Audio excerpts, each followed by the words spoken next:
Building a portfolio with Fidelity Basket Portfolios is kind of like making a sandwich. It's as simple as picking your stocks and ETFs, sort of like your meats and other toppings, and managing it as one big, juicy investment.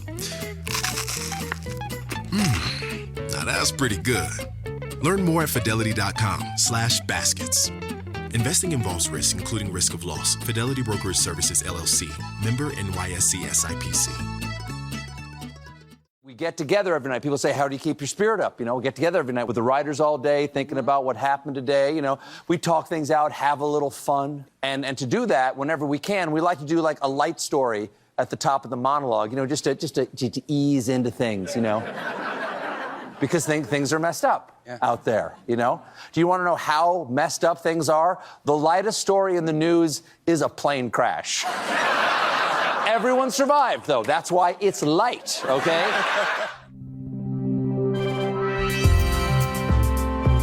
Welcome to Quiet Riot, the political podcast that aims to be a flashlight during this global power cut. I'm Andreou. And I am not Naomi Smith. I'm Salma Shah, standing in this week as co-host. You might think of it as the backup candle. In that case, I'm producer Kenny, who was meant to bring the batteries and the matches, but my favourite Chinese website has let me down, I'm afraid. Our aim is to navigate the news with you, not at you. Always guided by one principle, that you are as smart or smarter than us, and that you just need information, not rage. Let your eyes adjust to the gloom, pop on the coffee pot on the camping gas, and let's start another Quiet Riot. Quiet Riot. Hello and welcome, I'm Alex. And I'm Salma, graduating from answerer to questioner to cover Naomi during recess. And something tells me I'm going to enjoy this. Yes, I think you might. Now, before we begin, a gentle reminder to sign up to back us on ko-fi.com/quietriotpod if you can. And if you're totally skint, to subscribe, rate and review us wherever you get your podcasts. All of it helps keep this show in your ears. On this week's Quiet Riot, we'll take stock of the latest geopolitical upheavals around Europe and Ukraine. No, it doesn't just feel like a change of policy, but a true shifting of the tectonic plates. Plus, we explore the rumour mill around a cabinet reshuffle and who's really pulling the strings behind the scenes in number 10. And helping us to do all that, there is Emmy-award-winning journalist Luke McGee. Welcome to Quiet Riot, Luke. Thanks very much for having me. Luke, you've won an Emmy, as we just said. Whom did you wear? I didn't know. Do you want to know the actual story? Who are you wearing? Yes, was it during lockdown? No, it was last year, but we'd in a previous job we'd won it as a network. And I kept getting these emails, and I thought they were spam. So I kept getting these emails saying, if you want to claim your statue, claim your award. And I kept saying they were spam. And eventually I got an email directly from someone at the Emmy committee or whatever it's called. And it said, do you want this thing or not? So you've got an Emmy at home? I do. Do you really? Do you want to see a picture? Yeah. Do you not have it here? Is it not in your bag? Quite, I would carry it everywhere. I'd carry it everywhere. It would literally be in my rucksack I'd the have like entire oh time. my God, it's an actual It's Emmy. a proper Emmy. Yeah. Okay, well, we'll have to tweet that out, won't we? We'll retweet you with your Emmy. There's a famous story about Shelley Winters auditioning for Stepping Out, a film she made quite late in her career with Liza Minnelli. The casting director said they want to see you, but the director wants you to audition along with everyone else. So she goes to the audition with this massive carpet bag, sits down and starts pulling out Emmys and Tonys and every award she's ever won, like, fills the desk. And she says to him, some people think I can act. I cannot say who this is, but I was at a friend's house a few years ago, and his mother lives downstairs in the sort of granny flat. Seems like a very disparaging term for a basement in a sort of mansion in I don't London. know, basement seems kind of worse. But His mother lives in the basement. She happens to have 2 Oscars. And I went downstairs, and her grandson, my friend's son, was playing sort of Lego, and you just saw him moving this Oscar. That's brilliant. That's incredible. Quiet Riot. As you know, this podcast likes to give you light and shade, balance, hope, but never unreality. And in the current reality, I am finding light very scarce and balance or hope hard to sustain. As we watch the final episodes of The Traitor's Nuclear War edition unfold, it seems only last month that America held Ukraine's hands, looked her in the eyes and said, "I promise you I am faithful." It seems ironic that after decades of paranoia about Reds under the bed, the American people appear to have neglected to check with whom they were getting into bed. With every press conference, Trump seems to become more aggressive, blame Ukraine for being invaded, adopt yet another Kremlin talking point. This was his latest as we record on Wednesday. I think it's going very well. But today I heard, oh, well, we weren't invited. Well, you've been there for 3 years. You should have ended it 3 years. You should have never started it. You could have made a deal. I could have made a deal for Ukraine that would have given them almost all of the land, everything, almost all of the land, and no people would have been killed, and no city would have been demolished, and not one dome would have been knocked down. But they chose not to do it. Who knew all Ukraine had to do to end the war was lose? Luke, this used to be your beat for CNN, right, for many years. Give us a sense of the magnitude of this shift of policy. I think we're now at what is really a very risky moment. Now, we've discussed before recording, you and I have slightly different opinions. I'm of the view, as lots of people in the kind of diplomatic and security and defence world are, that something needed to happen, right? Yes, the West had been supporting Ukraine. Yes, America had been providing a huge amount of military aid and money to Ukraine. But the war was not looking like it was going to end anytime soon. And in order for negotiations to start, in order for us to even start seeing an end point, something needed to happen. Now, that something happens to be Donald Trump. I think it's incredibly dangerous as he has removed stakeholders from the conversation, because I mean, that's never a good idea. It really could go one of two ways at the moment. However, my view on this is you can't say for months and months and months that something needs to happen and then just throw your arms up in the air when something does happen. Yeah. So I think we do have to try where we can to see what merit there might be in his approach to these things. Now, look, I, like you all, have watched for the last nearly 3 years a country be invaded unprovoked and bravely fight off this invasion. And hearing the sorts of things Donald Trump has been saying in the last week is horrifying. But an old contact of mine who worked in both the White House and State Department under Obama always used to say, you can't wish a different world into existence. So I think as risky as it all feels, we are where we are and something is finally happening. Do you think that a Democratic presidency would have brought it to bear in this way? If Biden had stayed on, I don't see he would have changed his policy, and I can't particularly see what Harris would have done differently, no. Can I ask something actually on that? Where are the Democrats? I mean, the silence has been deafening. I have not seen a single thing from anyone senior. Like you say, it is a dangerous moment. And in an adversarial system, two-party system like America, you kind of rely on a decent opposition being around as well. And I think just the complete absence makes it an even more dangerous moment, doesn't it? Why do you think they're so reticent? I think Pete Buttigieg has said a couple of things, but I mean, I think it's that they got so comprehensively beaten. I mean, this time Trump won the popular vote. He won both houses. You think back to 2016 and he had opposition not just in the form of the Democrats, he had opposition in the form of the GOP. He had people who didn't want to serve under him. Now he is the GOP establishment, and they've comprehensively won the argument in America. And I think when you're in opposition, you either actually do rally around the flag or you fall apart. And it seems to me that the margins are small, and I'm a little bit conscious that the comprehensively one thing is slightly a Trump talking point rather than that might be, but I think Luke's point on the retreat of the Dems in opposition because they don't feel like they can argue it, because they're opening themselves up for more attack from Trump, I would suggest, and it just sort of compounds the defeat. You see it, all the time when you have new governments and, the previous occupants. We see it in sort of the Conservative Party now in this country, is that they don't feel like they really have a leg to stand on because everything is still so recent and so fresh. So, so many people will criticise Biden's policy in Ukraine. They will talk about actually the bigger threat being China, for example. And I think actually, and I'd be keen to understand your view, Luke, because, where we sit in Europe, where we don't have a consistent approach to Ukraine either, it feels as if our sort of traditional special relationship, or however you want to term it, with the US, it feels like that is breaking apart as well, because the Russian threat is more pertinent to us, but it's not to them. And it feels like they just want it off their desks to be able to focus on other things that are more important.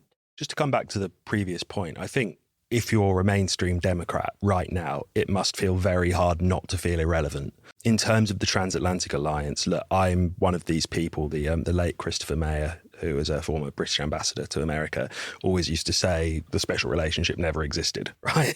I think that's probably true. I think American interest in Europe has always been somewhat overstated. If you look back to 1949 and the foundation of NATO, the Americans didn't particularly want to do it. They had to be convinced that it was in their best interest to protect the investment they'd made through the Marshall Plan, right? Then you have the Cold War, and there is obviously a lot of what we kind of talk about now as systemic rivalries of the Soviet system versus the West, and there was more interest during that period. Post-Soviet and then post-really war on terror, the idea of America retreating from the world, I don't think it's a particularly new thing. I think American interest in Europe's been moving for quite a long time, and that's possibly now just extended to American involvement in the rest of the world. Isn't there a dose of sort of historical revisionism bundled in with all this? Because there is this sense that Europe has been freeloading on the United States for its defense for decades. And I mean, the closer to now you come, the more it is true, absolutely. But like you say, the states had to be convinced to enter into this and were given significant inducements to do so, right? The main one being that the dollar was made reserve currency, which was a gigantic boon to them as a country. And the vast majority of conflicts that we have been involved in have been American conflicts, whether as a coalition of the willing or as NATO. They have been to protect American interests. Veterans in Gloucester and Belgium do a get-together every year because they fought together in Vietnam. There are very few conflicts in which it was Europe that has asked the states to intervene in order to protect them. We tend to go into war with the Americans. And that's something that people are thinking about at NATO HQ a lot at the moment, that for all of the apparent American lack of interest in Europe, the one example of Article 5 being invoked was the war on terror. And the other bit of it actually is that my recollection is that for the last at least 20 years, whenever the idea of a European army was floated, the main objector was NATO and the countries who feel very aligned to NATO, like the UK and the US, because they saw that as a threat to NATO as the main force of protection. So to then suddenly turn around 2 years later and say, why don't you have your own bloody European army? When you are the ones that have been objecting to it for years, for decades. The MAGA movement and the Trump movement in and of itself is inconsistent with established American foreign policy, except for the fact that, even Kennedy was talking about the fact that the Europeans couldn't live off the fat of the land, and that they needed to basically address balance of payments issue and pay more towards their defense. So there has been this issue around it. And against the threat of the Soviets, our way of life, as it was always described, was the reasoning behind NATO and the strength and that alliance. I do think it's interesting because of these arguments that are surfacing. It is inconsistent with what we have understood, what our alignment has been. The worry for me is that we are now entering, as a consequence of this multipolar world, when we have been so used to having this single dominant entity in the US. And what does that actually mean for geopolitics now? I was slightly worried you were going to say a bipolar world then. Which... well, yeah, it could be a bipolar world. The question in is, all are we in the manic stage or the depressive stage right now? I think those are all reasonable points, and a lot of it does come down to the way that institutions work, which isn't the most interesting answer. But when people talk about a European army, it usually had a kind of underpinning of the idea that the EU would somehow be involved. And there is, particularly in Western European states, a lot of resistance to the idea of the EU controlling any kind of military budgets, and also institutionally and operationally, how would NATO interact with that? But I think, the benefits to America of going into this alliance, and the transatlantic alliance existed, coming back to your point about previous wars, is that if you were to take a sort of American exceptionalist American view of the world, it was that they, felt they did have proxies. And I suppose you could say if European armies aren't arming themselves properly, then what's the purpose of that? And bases, Luke. And I think bases, this is really an understood point, right? If America doesn't have any bases in Greece, in Turkey, in Malta, where is your presence if something happens to Israel? Where's your closest ship? Where's your closest aircraft? I actually, I had an article out in Foreign Policy last week where I interviewed a former fairly senior US soldier, and he was saying the problem with this idea of withdrawal of thousands and thousands of troops is there's nowhere for them to go, right? And the European bases, as you say, they're not just for Europe, right? They're a forward advancement point. So if you're based geographically closer to Asia, then it serves double purpose. So I think strategically, I should just say I'm the one coming out sort of sounding like I'm in favour of what Trump's saying, which I'm absolutely not. I think it's a strategical nightmare. No, I get what you're saying. You're saying it's a catalyst for the situation to unclog that has been clogged. But my issue with the debate that's been going on the last few days is that the media seems to have picked up the point and examined it sort of on its own merit. This is where we are, this is what's being proposed, etc., etc. But there is such a thing as right and wrong. Ukraine is the country that was invaded, and that seems to me to be being erased from this debate, that Russia was the aggressor here. Yeah, and I think that was, there were a few awful things that were said, but that was the one that I think a country was attacked and invaded unprovoked. Yeah. And this is where I have the most sympathy for Zelensky, in fact, is he was told at the start, we're with you to the end. Yeah. And to some extent, he has to take that at face value. And now we're possibly learning what the end really meant. Quiet Riot. Now, this is an advertisement for BetterHelp Therapy Online, who are sponsoring today's episode. Thank you to them, and here's a little more about their service. When it comes to relationships, we hear a lot about the so-called red flags we should beware. But have you considered that there may be green flags as well? It's a positive take on a very serious subject, the idea that we should be looking for specific signs that a relationship will be loving. But what signs should we seek? If you're unsure, therapy can help you identify green flags, actively focus on them in your relationships, and, just as importantly, embody that green flag energy yourself. Whether you're dating, married, building a friendship, or just working on being your best self, it's important to form relationships that love you back. This is where therapy can come in. It can be helpful for learning positive coping skills. It can teach you about setting personal boundaries, and it can empower you to be the best version of yourself. Therapy, then, isn't only something that's of benefit to those who have experienced major trauma. It can be incredibly useful in helping us navigate the day-to-day challenges that life throws at us, including those interpersonal challenges that can prove so tricky to navigate. With over 5,000 therapists in the UK already, BetterHelp can provide access to mental health professionals with a diverse variety of expertise in mental health. Discover your relationship green flags with BetterHelp. Our listeners get 10% off their first month at betterhelp.com/quietriot. That's BetterHelp, HELP.com/quietriot. Quiet Riot. People like Marco Rubio were quite critical of Putin at the beginning, and they seem to have had this, volte-face. He certainly has. Is this a negotiation play? Is this because they need to get people around the table? Is there anything sort of behind the scenes that we're missing that really is about that sort of diplomatic interaction as opposed to what we actually want as the outcome? What I think is true in the situation as it exists today, it's categorically in the interest of both parties for there to be a peace deal. Russia. Sorry, both parties, but who do you mean? Because that's the problem now. Ukraine and Russia. Right, okay. I mean. A peace deal can't exist without Russian buy-in, and Russia was always going to be the harder side to bring to the table. Now, and if you look at this, and I happen to disagree with this view, but if you look at it from the Russian perspective, it's been maximum hostility from the West since the start.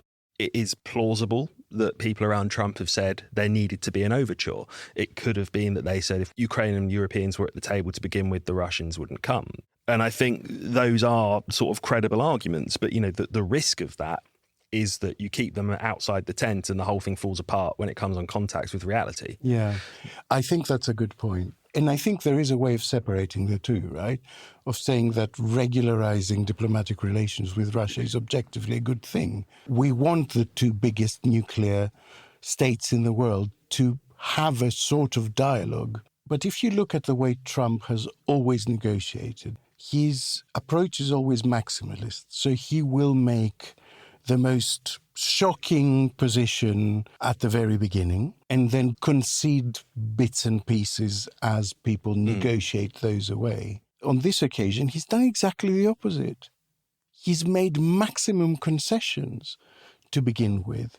And I look at that and I genuinely wonder, who are the sides of the negotiations? Because it seems to me the meeting was a meeting of the two people who will be on one side of this, coordinating their approach, and then they will speak to Ukraine and Europe, who are the people they're negotiating with. The thing I struggle with on this is there a grand overarching strategy, or is he Yeah. just kind of winging it?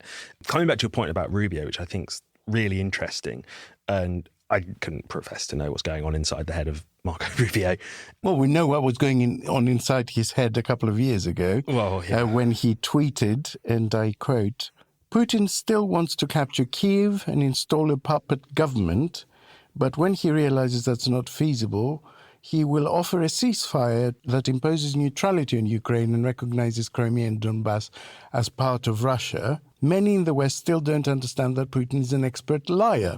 He seems to have had a fairly clear-eyed view of this in 22. So I worked for CNN for 8 years, and one of the things that I always take from my first year there was the level of deference that Americans have to the executive is I can't think of a democracy like it. I can imagine someone like Marco Rubio might just think, well, that's the opinion of the president. So what I personally think isn't that important anymore. Maybe that's what's going on. I couldn't profess to know. I was asked by a comedian, pardon my language, are we now in a situation where America is Russia's bitch? And I sort of said, that's funny, but I don't think that is the case. But it's certainly clear that there are people around Donald Trump who are conventionally Russia hawks. There are also people around him who have absolutely swallowed Kremlin talking points and get their information from weird accounts on X. I think that's very dangerous. Yeah, and there are people around him like Tulsi Gabbard, who he wants to put in charge of intelligence, about whom there is an active conversation in UK intelligence still ongoing as to whether she's an actual Russian asset. And so we are through the looking glass. The world is very topsy-turvy on this, certainly, and everything that we had assumed that we could depend on in terms of alliances and positions and certainties, I think, in foreign policy has definitely changed. I do think the Rubio thing is interesting. I can't imagine that he would have gone from having, if you look at those tweets, such a clear-eyed view as to the strategy to just suddenly decide. Views he'd held for a really long time as well. Yeah, so maybe he is, as it were, following the president's orders, but he will be the person in the middle that will perhaps call time on anything that's too crazy. I mean, I'm living in hope rather than any knowledge. I mean, that's possible, but because you also have to have diplomacy with your own side in some instances to manage it. To have to trust. If he needs to go and have that chat with Sergei Lavrov, Lavrov needs to feel that he's going to speak to somebody who's there with an open mind. Yeah. The wider question is always going to be, if the Trump White House just wants this off their desk for the rest of this presidency, they don't want to have this as a sort of running sore, do they really understand the longer term implications Or for care. Europe or care, care for about European security? And, you know, whilst they want us to defend ourselves and pay more towards NATO and take up more responsibility in what looks like a retreat from the world after, you know, the last 40 years, it is fascinating to me to look at where principles sit in politics. And it goes back to that question of the aggressor looks like they will win something. I think the really interesting follow-up is, if that is how this goes, what message does that send to China about Taiwan? Yes. One of the hardest things to do, because of the way that American politics works and the way that the domestic politics dominates absolutely all of the debate over there, is explaining clearly to the American voters why their tax dollars should be spent somewhere else. I wonder if the question about China, given how much paranoia there is in America about China, is the way to explain that sometimes. But we're going to have that conversation here, because if you think... Well, we have to now. We have to now, because if you think that the Treasury, according to reports, is modelling 11% cuts across non-protected departments, there will be people today who will say, why am I paying to defend Ukraine? And that's how they will see it. And when their public services are not functioning and their prime minister is going and committing troops, boots on the ground as a peacekeeping force, there will be a reaction to that. I mean, I have to say that this is an aspect of it in which I think the Conservatives and conservative thinking in general is in a bit of a muddle, in that they're always reaching for that spirit of the 1940s. But no one was going, hang on a minute, Mr. Churchill, how are we going to pay for this? You know, the point is, wartime, I mean, that's what financial instruments were created for. Quite literally, that's what financial instruments were created for. And I have seen in the monetarist circles of both the European Union and the UK that there's several discussions about how suddenly central banks might find a way to release quite a lot of funding into their economies for specifically these purposes, and maybe lower their demands on fiscal rules and things like that. Hasn't it? The Well, EU it has, but I think it's going to move further in that direction. According to Kim Darroch, a former US ambassador for the UK, Keir Starmer has ended up in a sort of pivotal bridging position. Let's have a listen to what he said. Keir Starmer was a prominent figure at yesterday's emergency meeting of European leaders. He is the first one to, as it were, break cover and say that he'd be prepared to deploy British troops to some sort of force on the ground in Ukraine. And that gives him, I think, a certain credibility to get through the door in the White House and to be listened to. He's offered to host a follow-up meeting to the Paris meeting after he's seen Trump. So he's become quite quickly rather a pivotal figure for Europe in this. Salma, what do you think he can achieve with his visit I'm to Washington? baffled about this, to be honest with you. Yeah, because it's so it's really out of style for Starmer, isn't it? To be like, I'm going to go put boots on the ground in Ukraine. It was like, whoa, really? What happened to you? Secondly, he's sort of betting a lot on having, like, the gumption to be able to go and negotiate with the self-styled arch negotiator in the form of President Trump. So he must have had some kind of intelligence that says they're willing and open to have this conversation. He's also not the first person to have raised this. So when this broke, I called my great friend Latika Bork, who you might know, Australian journalist, does a lot in the defence space. And she said, funnily enough, actually Macron said it first about the peacekeeping force. So we're sort of surprisingly more aligned with the French in Europe on this. But Starmer has obviously decided that he's going to throw down the gauntlet to Europe. He's going to lead the charge and go over to Washington. But I can't imagine that Mr. Cautious has done this without thinking that there is a strong chance, or having some kind of information, there's a strong chance that it's going to be met positively. So that was my first reaction to it, which was like, I hope you're right. You're taking the right bet. But I'm not. Just to say, I'm not. I'm also not averse to what he said. I know there will be a lot of people that will say, "Why are we committing British troops?" But I also think this will be an interesting test for the Conservatives on this as well, in terms of what position they take, because Reform will be against it. It will be something pronouns. I mean, I can tell you what their position will be. It will be something about trans rights. Well, I think they'll say they'll take the MAGA view, which is we should spend here first. This is where our priority should be. Since today's conversation was so far-reaching, we have edited it down to a shorter version, and we will put out the full conversation that we had about these issues as a bonus episode tomorrow, for those of you who are interested in more in-depth on this. Quiet Riot.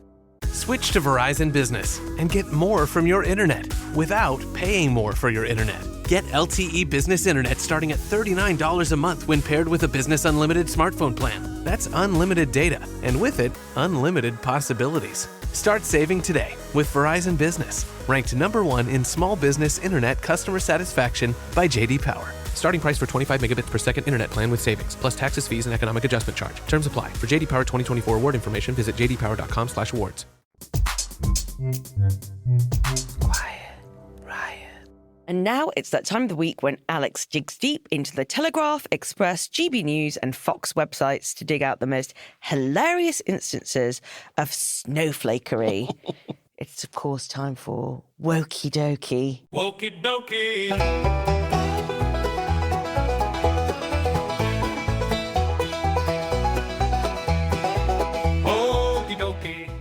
What's woke now, babes? This week, it's Andrew Pierce that takes the He's not woke. spotlight. He's put out this clip on TikTok. My favourite Doctor Who was John Pertwee, who also played Wurzel Gummidge back in the 1970s. But it was bad enough when we had to try a woman Doctor Who. She wasn't very good, but I could cope with it. Now we have a black Doctor Who who's a gay Doctor Who. Doctor Who is about time travel. It's not about wokery, it's not about faddery, and it shouldn't be pandering to all these ridiculous modern tastes. So I'm glad it's going. It should disappear in the TARDIS for a very long time and re-emerge when the woke fascists have finally been banished from this land. Do you watch Doctor Who? I did for a period. I was like a David Tennant. Yeah. And I didn't like the ones that followed, particularly. For me, it was always about the Doctor and the companion. Also, I was incredibly traumatized by a former partner who used to watch the old Doctor Who's every single Sunday morning on UK Gold. William Hartnell. Yeah. I've never watched a Doctor Who. Do you have a favourite Doctor, Luke? I've only ever watched Matt Smith.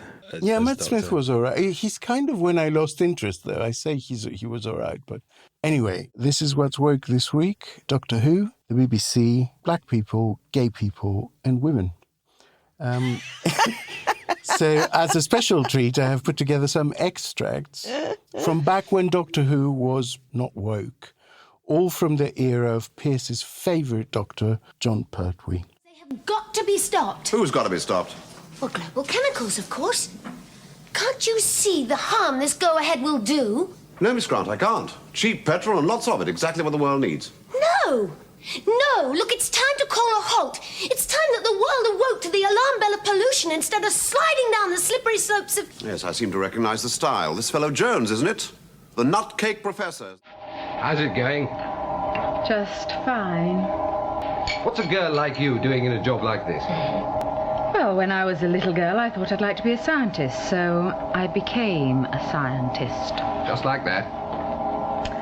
Just like that. This is really our new hybrid fungus, Saliota orbis. Pardon? It's a sort of cousin of the mushroom you can buy in the shops. You mean you can eat it? Oh, yes, that's the whole point. Well, the world's going to need something instead of meat. High-protein fungus could be just the answer. My dear Mr. Chin, if I could leave, I would. if only to get away from people like you. Doctor? And your petty obsessions. England for the English, good heavens, man. I have a duty to my country, not to the world. Hardly think Centauri would hurt a fly, would you? No, I think he's rather sweet. Or is he a she? Neither. She's an it. It's a hermaphrodite hexapod. Now, Rachel Reeves was always going to have the toughest job in government. The Chancellor of the Exchequer always does during turbulent times. But it's fair to say that tactical mistakes, like waiting 4 months between being elected and putting out a budget, and a series of changes for which the pitch was not rolled properly, like the changes to inheritance tax relief for farmers, has made her job even tougher. Economic news continues to be mixed at best, with inflation going up to 3% on Wednesday as we record, and it is always presented in the most negative possible way by an ideologically unfriendly media. Add to this the global instability flowing from the Trump White House and the need to urgently find much more money for defense, and number 11 is a very sticky wicket. What is perhaps just as interesting in terms of internal politics is a series of small-scale inaccuracies in her resume and rumours about her performance in past jobs and expenses and briefings, that there is unhappiness in number 10 about the Treasury. It all adds up to what looks like a campaign against Rachel Reeves and the sort of dysfunction that one would not expect to see in a 6-month-old administration with a majority of over 150. So what the hell is going on? Salma, there is a lot of talk of a reshuffle. What have you heard? So I've heard the talks of a reshuffle. I think it is just talk at the moment because there is this idea that the Prime Minister is weakened by this. And so what happens when Prime Ministers feel weakened? They start to shuffle the deck and see what they can do to try and change the dynamic around the table. Why does the Prime Minister feel weakened? Because there's lots of open questions about his leadership around this government and whether he's got it, and certainly loads of criticism about Rachel Reeves. That sort of mean moniker, Rachel from accounts, the whole thing around her CV has compounded a lot of that. We started the 2010s with a Chancellor whose only experience was folding towels in John Lewis, and no one went... What's George Osborne's qualifications? That's true, but I think George understood his weakness. He knew that he was weak on this. And so he hired effectively. And I remember he used to say he had 3 advisors, that one had come in from the IFS, one had come in from the Treasury, and one had come in from the Bank of England. And he was very particular about the way that he hired because he knew what he didn't know. And I think that is a real skill in a politician, to be open enough, if not out in the public, but with yourself.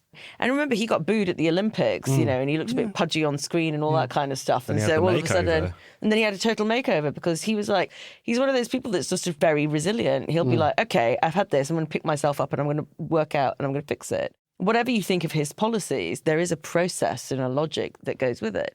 And I wonder if actually one of the questions that the Chancellor should be asking herself is whether she needs a reshuffle in her own team. Yeah, maybe. And thinking about actually, does she have the right skills? Does she have the right political view? Because, you start that with the pitch rolling of that policy. Somebody there should have been doing that thinking. I mean, there is a school of thought that says what you want in any departmental head is someone who doesn't know anything about the brief or someone who knows everything about the brief, right? Yeah. That anything in the middle, if they know a little bit about the brief, that's quite dangerous because they stop taking advice. Maybe, or the people that are advising her just assume that she will have thought that through instead of taking the responsibility. I used to think of myself as kind of completely opposite to my boss in terms of politics, and I sort of felt that I covered a blind spot. For people listening, you used to be... I used to work for Sajid Javid in various departments, in various briefs that he'd held.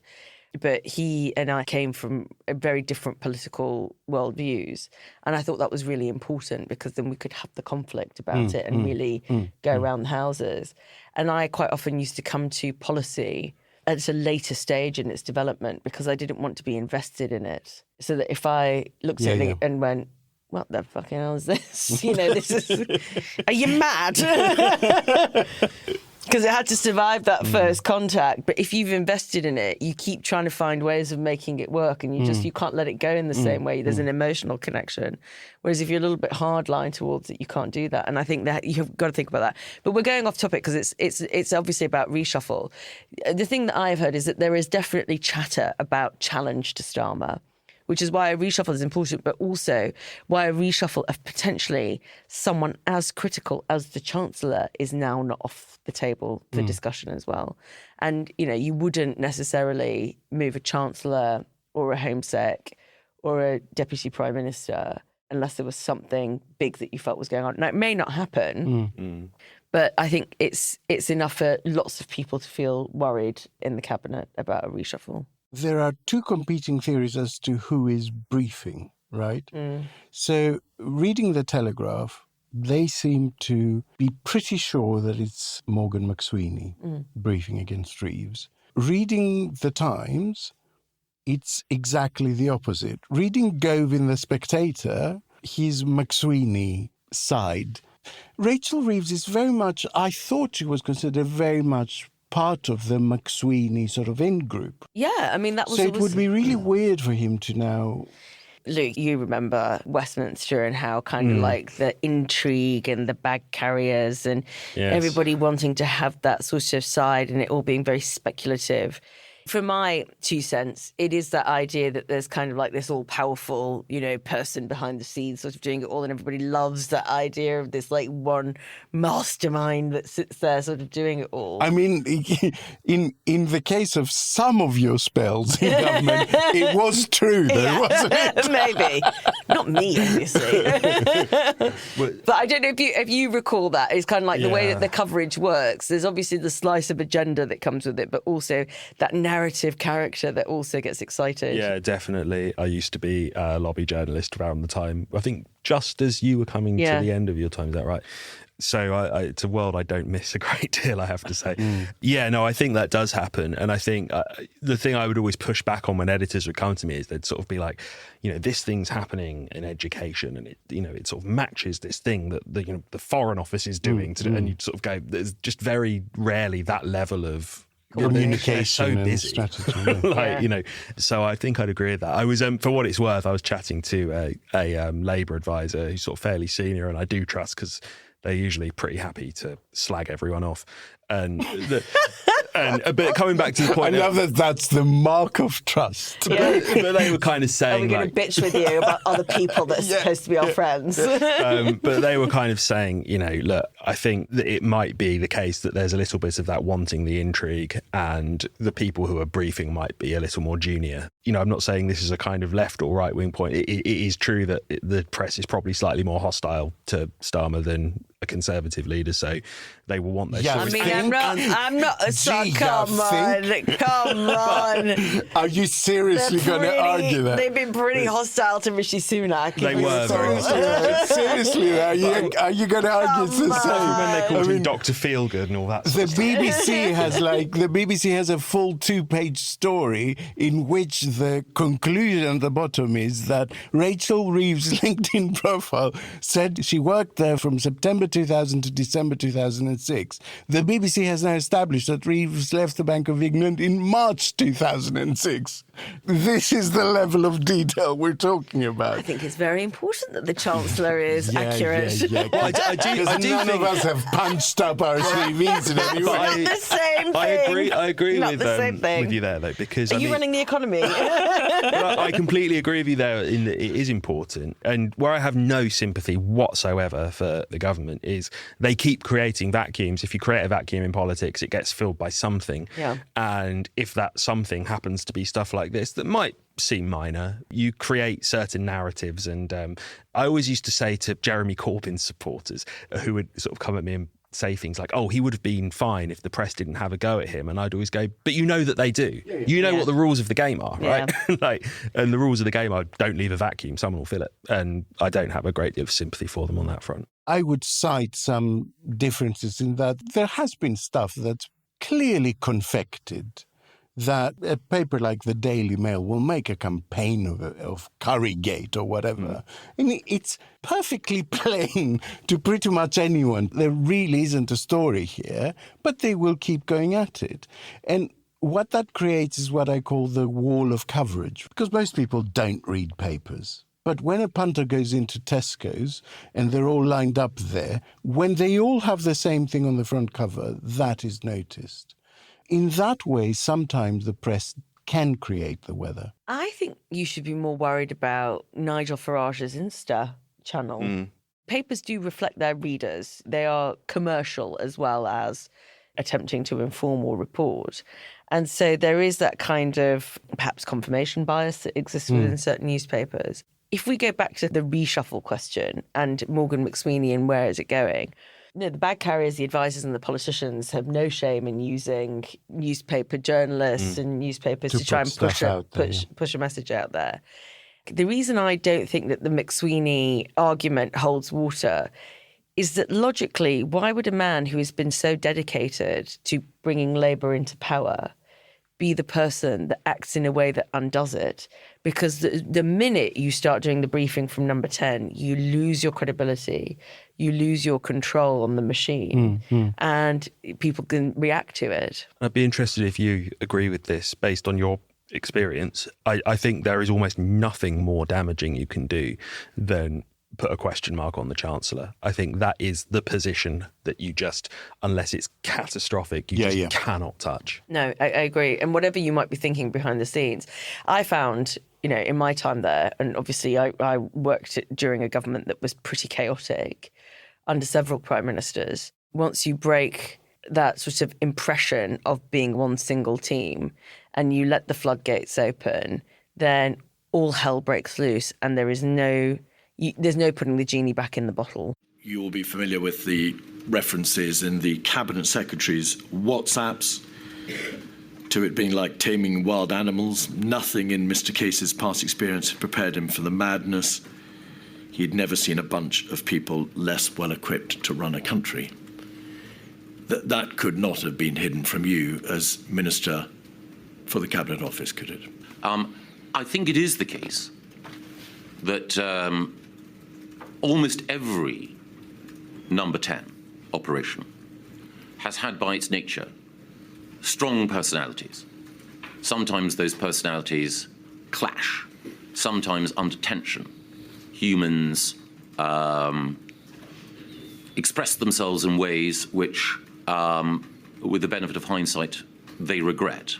That's what I wanted to ask, Salma, because you were obviously inside the government machine at, I guess, the beginning of when the very serious dysfunction started and pretty vicious briefing was going on and counter-briefing. It sort of became the norm, and the turnover for senior figures was extraordinary.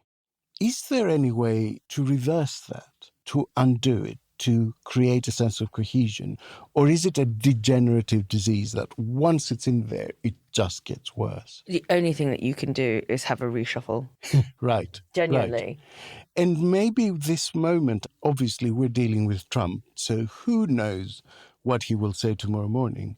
But this moment creates a huge risk for Starmer, but maybe also an opportunity for a kind of image reset. Yes, which is why, actually, when he said that he was going to put troops on the ground, I was like, oh, get you. What's happened Smell here? There's been some kind of militaristic glow-up going on. Have you seen the extracts from Simon Hart's book? Oh, my God, of course I've seen those.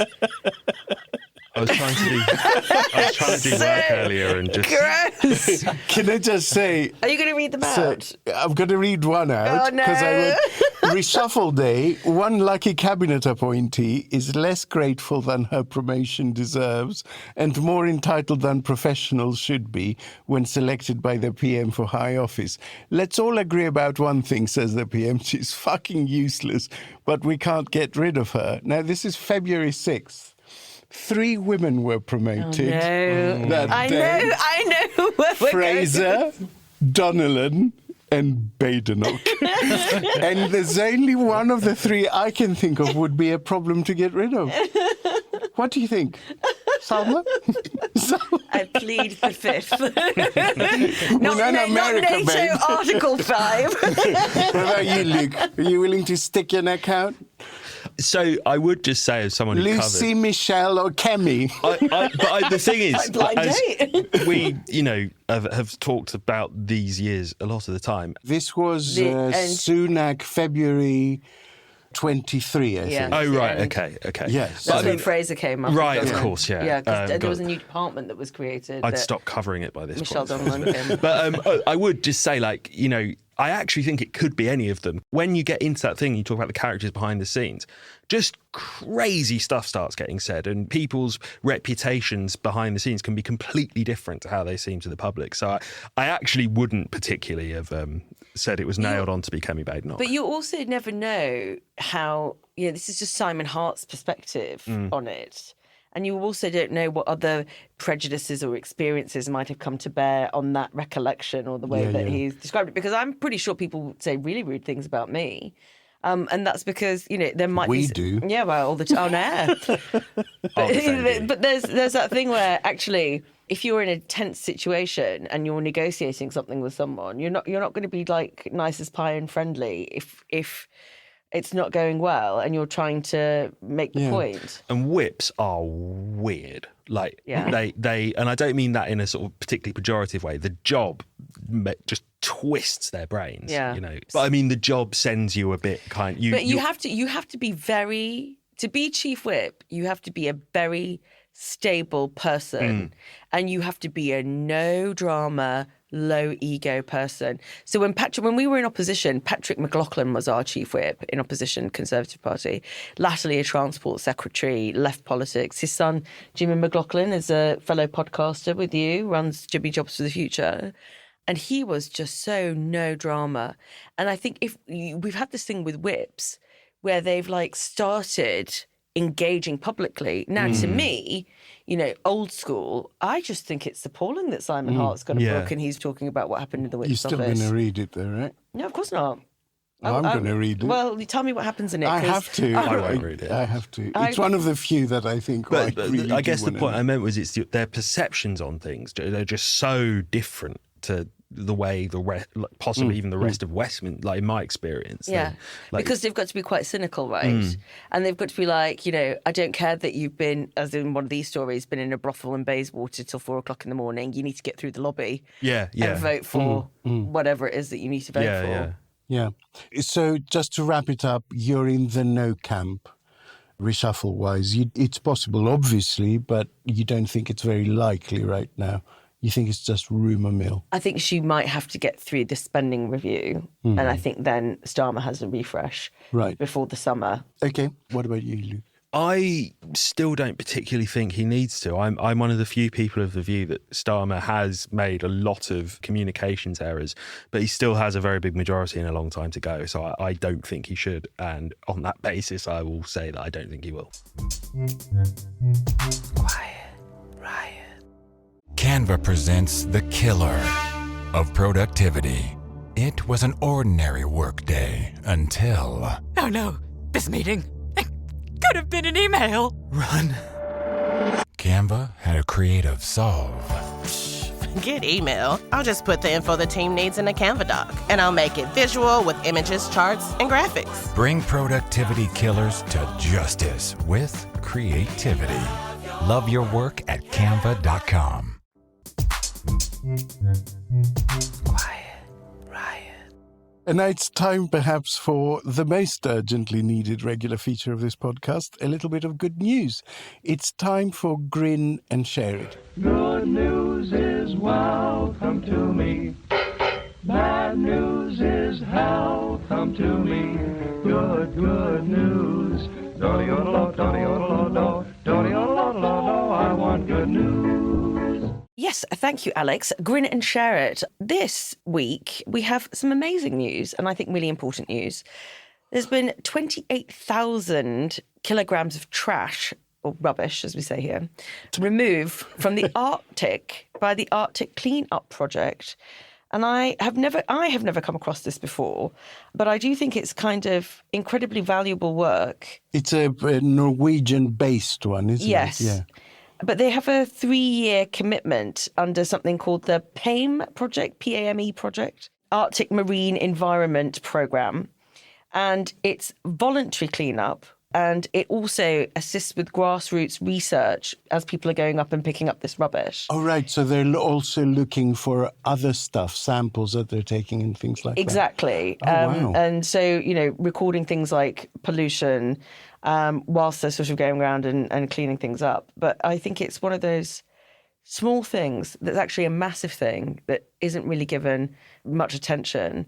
But these are amazing people who go and do this under their own auspices, do it voluntarily, and we're giving them a shout out today with a Grin and Share It. Well, that's really good. And since we haven't given our listeners a call to action today, that's a really good call to action. We'll put the link in the show notes and support it if you can.